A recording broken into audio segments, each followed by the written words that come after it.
ETF index mutual funds నేర్చుకుని stock మార్కెట్లో రాణించాలనుకుంటున్నారా? వెంటనే ఈ నెంబర్కి కాల్ చేయండి.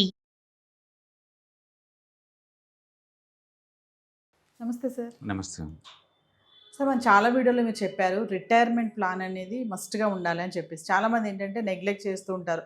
రిటైర్మెంట్ తర్వాత ఎక్కడ ఇన్వెస్ట్మెంట్ చేయాలి, ఎఫ్డీలో చేయాలా, ఇంకెందులో చేయాలని ఆలోచిస్తుంటారు.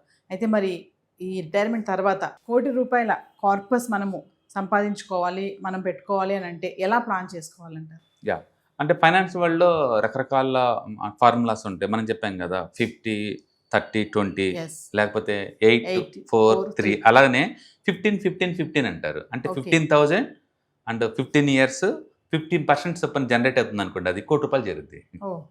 15, 15, 15 అంటారు. అంటే నెలకు 15,000 SIP and years 15 years and rate of return expectation 15.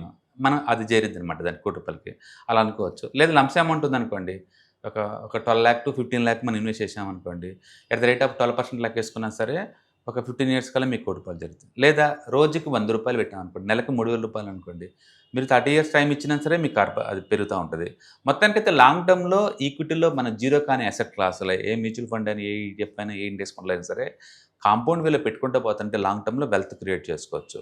But మీరు ఇక్కడ ఆలోచించాల్సిందంటే అమౌంట్ కార్పస్ ఒక్కటే కాదు, కరెంట్ కండిషన్స్ ఏంటి, ఫ్యూచర్లో అన్ఫార్చునేట్లీ ఏదైనా ఈవెంట్స్ వస్తే వాటిని ఎలా హ్యాండిల్ చేసుకుంటూ ముందు పోదని చాలా ఇంపార్టెంట్ అనమాట.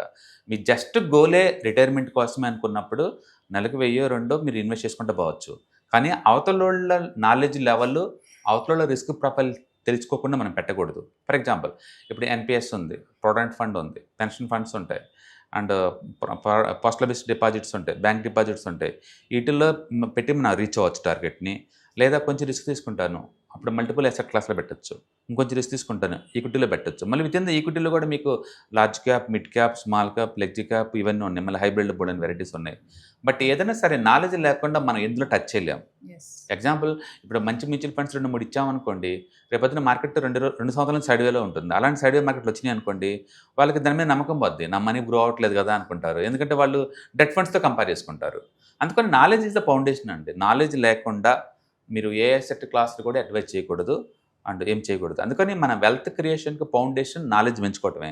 అందుకని వెల్త్ క్రియేషన్ గురించి, వెల్త్ మెయింటెనెన్స్ గురించి, వెల్త్ ప్రొటెక్షన్ గురించి ముందు నాలెడ్జ్ పెంచుకోండి.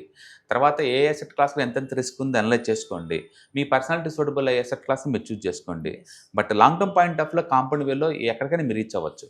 1 crore కూడా ఇప్పుడు నేను చెప్పాను కదా, మంత్లీ డైలీ ఎస్ఐపి ₹100 పెట్టి 30 yearsలో రీచ్ అవ్వచ్చు. లేదా 15 years టైంలో 15% చొప్పున గ్రో అయ్యేలాగా 15,000 అమౌంట్ పెట్టుకుంటూ పోతున్నా మనం రీచ్ అవ్వచ్చు. లేదా లంప్స్ అమౌంట్ ఒకేసారి 10 to 15 lakh ఇన్వెస్ట్ చేసుకున్నా 15 years తర్వాత రీచ్ అవ్వచ్చు. సో మల్టిపుల్ మెథడ్స్ ఉన్నాయి. సో బెస్ట్ ఏంటంటే మీరు ఎంతో కొంత మీ శాలరీలో వచ్చిన అమౌంట్ని 2,000, 5,000 ఇన్వెస్ట్ చేసుకుంటూ ఎవ్రీ ఇయర్ స్టెప్ అప్ 10% పెంచుకుంటూ పోతున్నాం అనుకోండి, టార్గెట్ రీచ్ అవ్వచ్చు అనమాట. ఏదైనా గోల్ ఉండాలి, గోల్ రీచ్ అవ్వడానికి మీ ఎఫర్ట్ ఉండాలి, డిసిప్లిన్ ఉండాలి. ఎవరీ కన్సిస్టెన్సీ పెట్టుకుంటూ పోతున్నాం లేదా అనేది.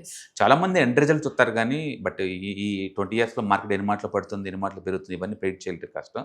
బట్ పడ్డప్పుడు అప్పుడే నీ డిసిప్లైన్, మీ హ్యాబిట్స్ మనకు ఐడియా అవుతుందన్నమాట. అందుకని ఓవరాల్గా మంచి ఫైనాన్షియల్ బిహేవియర్ అనుకుంటే లాంగ్ టర్మ్ వెల్త్ క్రియేషన్ అనేది చేయొచ్చు ఫ్రెండ్స్.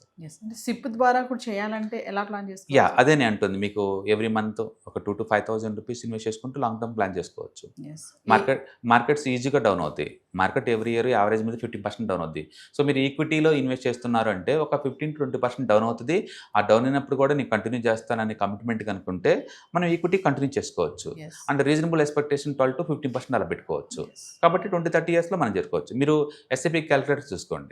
రెండోది, అమౌంట్ ఎప్పుడు 5 కోట్లు 10 కోట్లు ఎంతైనా సరే ఇప్పుడు నుంచి చూస్తే పెద్ద అమౌంట్లా కనపడుద్ది కానీ అప్పుడుకి వస్తే అంత కనపడదు. ఎగ్జాంపుల్ ఒక 30 years బ్యాక్ మనం చూసామనుకోండి, హైదరాబాద్లో ₹1,00,000 ఇల్లు అమ్మేవాళ్ళు. నమ్ముతాం అట్లా అంటే? మనకు నమ్ముది కాదు. ఎందుకంటే ఇప్పుడు ఇల్లు అంటే 50 లక్షల నుంచి కోటి అమ్ముతున్న హైదరాబాద్లో జస్ట్ 20-25 years బ్యాక్ అనేది ₹1,00,000 అమ్మేవాళ్ళు. అంటే మీరు చూశారు వీళ్ళు ఏముంటాయి, ఎవరి ప్రణయ్ హౌసింగ్ ఒకటి, అండ్ ఇంకా వేరే ఉంటాయి హైదరాబాద్లో పాపులర్ వాళ్ళు, ప్రజయ్ ఇంజనీరింగ్ వాళ్ళు.